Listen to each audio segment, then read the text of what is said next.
आयोजक मंडळी, तुम्हाला 2 किंवा 4 जोड्या तयार ठेवायला लागणार आहेत पालखीला खान बदलायला. पक्षीने रेड्याच्या मुखातून वेद वधून घेतले. तेव्हापासून आळंदीचे सर्व लोक या भावंडांना आदरापूर्वक वागू लागले. पण विसोबा साठे नावाचा व्यक्ती या भावंडाचा द्वेष करीत असत. त्यांना संन्यासाची पोरं म्हणून हिंदवत असत. एकदा असंच झालं, दिवाळी सणाच्या दिवशी निवृत्तीदाराला मांडे काढायची इच्छा झाली. त्याला लागणारं खापर घरी नव्हतं. त्यामुळे मुक्ता ते खापर आणण्यासाठी कुंभाराकडे गेली. पैठणच्या विसाजी पंतांनी या भावंडांना काही द्यायचा नाही असा दम दुकानदारांना भरला होता. त्यामुळे दुकानदारांनी तुम्हा संन्यासाच्या मुलांना काही देणार नाही असं बोलून मुक्तेला नाकारलं. मुक्ता इरुसली, घरी आली, रडू लागली. पण आपल्या दादाला हवा तो पदार्थ बनवता येणार नाही असं दुःख तिला झालेलं.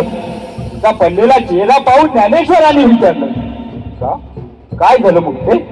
मुक्ता रडत रडत ज्ञानदादाला सांगू लागली, ज्ञानदादा, निवृत्ती दादाने कधी नव्हे ते मांडे खाण्याची इच्छा केली आणि त्यांची इच्छा मी पूर्ण करू शकत नाही. का काय झालं? ज्ञानदादा, विसाजी काकाने मला फुटकं कापड देखील मिळू दिलं नाही. आकलून लावलं.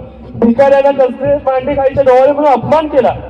इतकेच ना, तू तयारी तर कर, आपण करू मांडे. असे पण कसे करायचे मांडे? तू तयारी तर कर. ज्ञानदादाने आश्वासन दिल्यावर ते पूर्ण करेल याची खात्री मुक्ताला होती. मुक्ता उठली, तयारीला लागली. मांडे बनवण्यासाठी लागणारं पीठ आणि इतर साहित्य तयारच ठेवले होते. फक्त गरज होती ती खापराची. तयारी झाल्यावर मुक्ता ज्ञानदादाला विचारलं, बाजूनी मांडे? ज्ञानेश्वरांनी भगवंताचं स्मरण केलं, ओनवे झाले आणि आपल्या योग सामर्थ्याने जठराग्नी प्राप्त केला आणि स्वतःची पाठ लाल बुंद तव्यासारखी तापवली आणि मुक्तेला सांगितलं, मुक्ते ताप माझ्या पाठीवर. तशी मुक्ता आनंदाने दादाच्या पाठीवरती मांडे तापू लागली. एकीकडे आज मुक्ता कशी बरे मांडे वाचते हे बघण्यासाठी विसाजी पंतांचे शास्त्रीबा ज्ञानेश्वरांच्या झोपडीपाशी निघाले. विसाजी पंतांचा या मुलांवर खूप राग. शास्त्री बुवा, ही संन्यासाची पोरं पण डोळाले मांडे खायचे, या मुक्ताला खापर सुद्धा मिळले नाही. बघतच ना कसं मांडे वाचते ती. चला हो विसाजी पंत, चला काही गाठी करतात ते बघू, अंदाज घेऊ, मग मुळी बांधू असं म्हणताय. मग चला. इकडे निवृत्तीची मांडे खाण्याची इच्छा पूर्ण झाली होती. मुक्ते, मांडे फारच छान झाले का? याचं सर्व श्रेय ज्ञानदादाला. हा, इतका सुंदर तवा मिळालाय म्हणूनच ते रुचकर झाले. निवृत्तीने मांडे खाऊन मुक्तेचं कौतुक केलं. पण खापर न मिळाल्याने विसाजी पंतांना बघायचं होतं की मुक्ता कशी बरे मांडे वाचते. त्यासाठी विसाजी पंतांनी शास्त्रीबा ज्ञानेश्वरांच्या झोपडीपाशी आले. आश्चर्यचकित झाले. अहो शास्त्रीबा, चमत्कारच आहे, आश्चर्यच आहे. शास्त्रीबा, चमत्कारच हा. लोक म्हणतात त्याप्रमाणे मुळे ही खरंच अवतारी नाही. विसोबा, मी खरंच त्यांची माफी मागतो. इतकी वर्ष या भावंडांना क्षमा असावी ज्ञान माऊली. तू झाली तुम्हाला ओळखतात. चुकलो मी, क्षमा असावी. आणि त्याच वेळी ज्ञानेश्वरांच्या मुखातील ते गोड शब्द, विसोबा काका, दृष्टी नितळ केलं तर सार सात्विक दिसतं. तुमच्या दृष्टीचा भ्रम गेला यातच सारं काय आहे. पण विसोबा काका, तुम्हाला खेचरासारखं राहावं लागेल आणि यापुढे विसोबा साठे नाही तर विसोबा खेचर म्हणून ओळखले जात. शेवटी विसाजी पंतांना त्यांची चूक समजली. ज्ञानेश्वरांना शरण आले.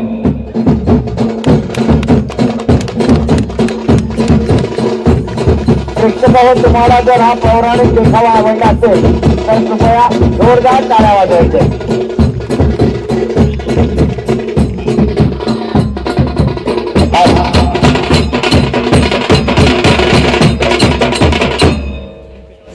घातली जाते.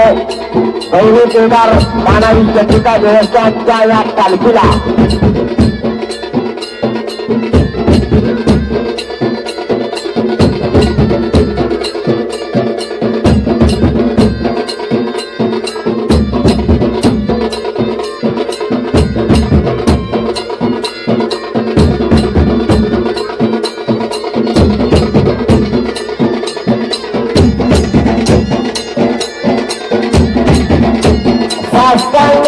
घातला जातो. या ठिकाणी पालखी समोर डोक्यावर समोर सुंदर असा बॅलन्स केला जातो पालखीने संघाकडून.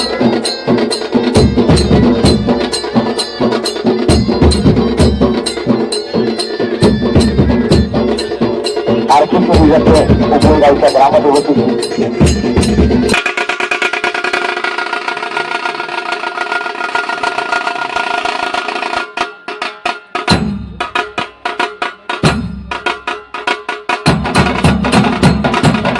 सुंदर अशी सुरुवात होते. अतिशय सुंदर असं वाक्य सुरू झालं आणि सुंदर असा प्रवेश होतो पालखेडे संघाकडे. पालखी नृत्य करणारे हे 12 कलाकार या ठिकाणी प्रवेश करतात.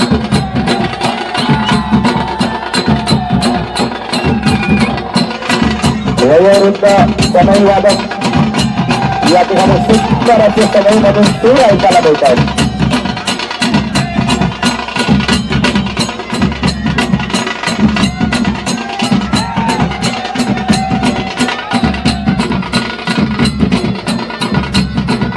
अतिशय सुंदर असं दृश्य आपल्या समोर पाहायला मिळतं.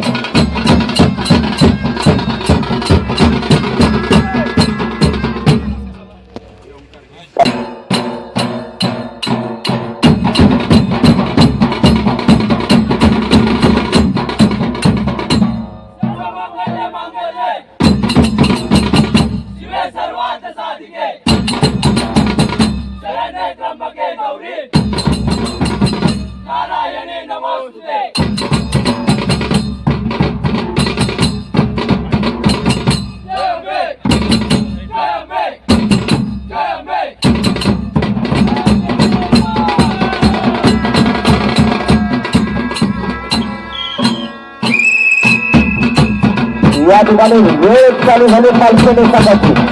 सगळे कलाकार पालखी जवळ येतात. एका कलाकाराच्या डोक्यावर पालखी दिली जाते. सुंदराचा हा सोहळा या ठिकाणी चालू होतोय. पालखीवर पुष्पवृष्टी केली जाते. विपरीत पुष्पवृष्टी आहे.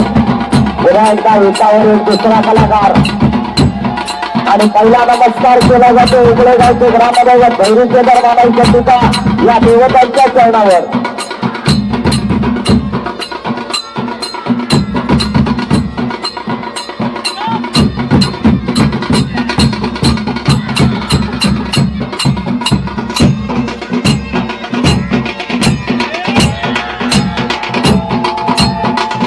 आणि आता सूर मारला जातो. सूर चला आम्ही तयार आहोत.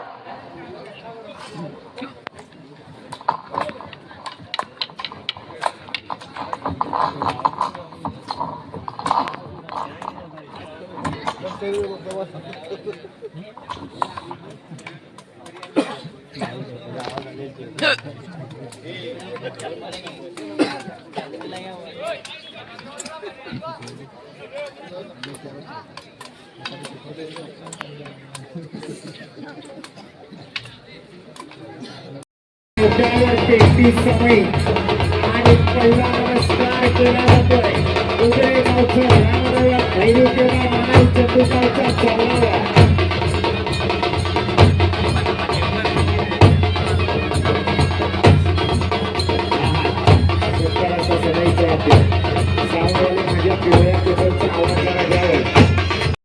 रत्नारूढ झालेले हे कलाकार या ठिकाणी पहिला नमस्कार या उघडे गावच्या ग्रामदेवतेला केला जातोय.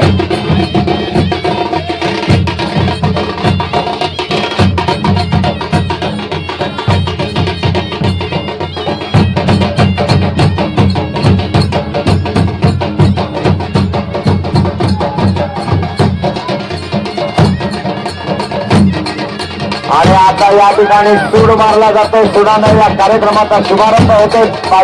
पालखेडे संघाने आपली कला सादर केली. आता त्यानंतर आज चिचगरी संघ, यानंतर येणार तनाळी संघ. सुंदर अशी भगवी पताका डौलानं फडकवली जाते.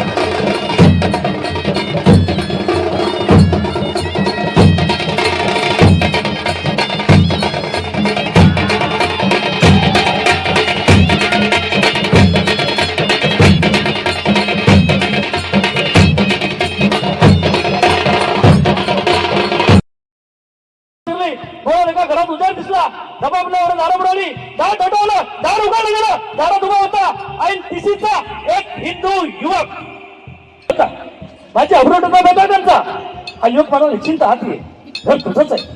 तिला हात घेतलं, स्वतःचं अंतर पकडून दिलं. सांगितलं शांत तुझा भिक्का माहिती आहे.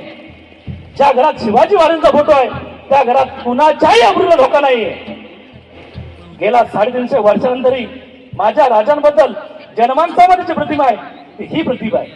शिवाजीच्या स्मरणार्थ ते एवढ्यासाठी, त्यांचा जय जयकार आहे तो सुद्धा एवढ्यासाठी, त्यांच्या विचारांचा जागर आहे तो सुद्धा एवढ्यासाठी. मी मराठी भाषेतला शिवाजी आहे. म्हणजे शिवाजी फक्त नाव नाही, शिवाजी फक्त कर्तृत्व नाही, शिवाजी हे फक्त नेतृत्व नाही, तर शिवाजी हे सर्वात परिमाण आहे. आज आपल्या सर्वांच्या भेटीसाठी आलेला आहे.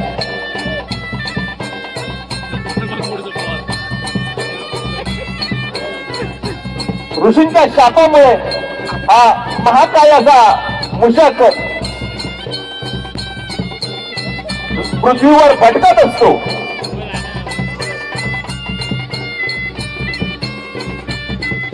हा मूषक जो जिथे जाईल तिथे उद्ध्वस्त करत असे, धान्य नष्ट करी, तो लोकांना त्रास देत होता.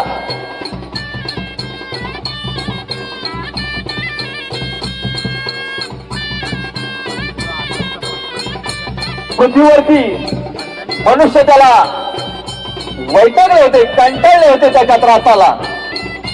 एके दिवशी हा मूषक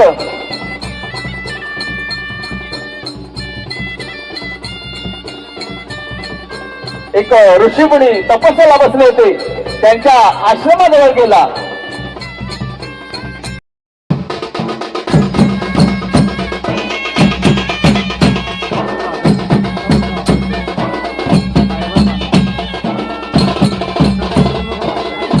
इकडे सुद्धा एकावर एक दोन कलाकार, वरच्या कलाकाराच्या डोक्यावर समय, हातामध्ये दोन निरांजन आणि ही पहिली प्रदक्षिणा या ठिकाणी घातली जाते या ग्रामदेवतेच्या पालखीच्या भोवती. त्याच्या पाठोपाठ रथावर आरूढ झालेले गणपती बाप्पा सुद्धा येत आहेत.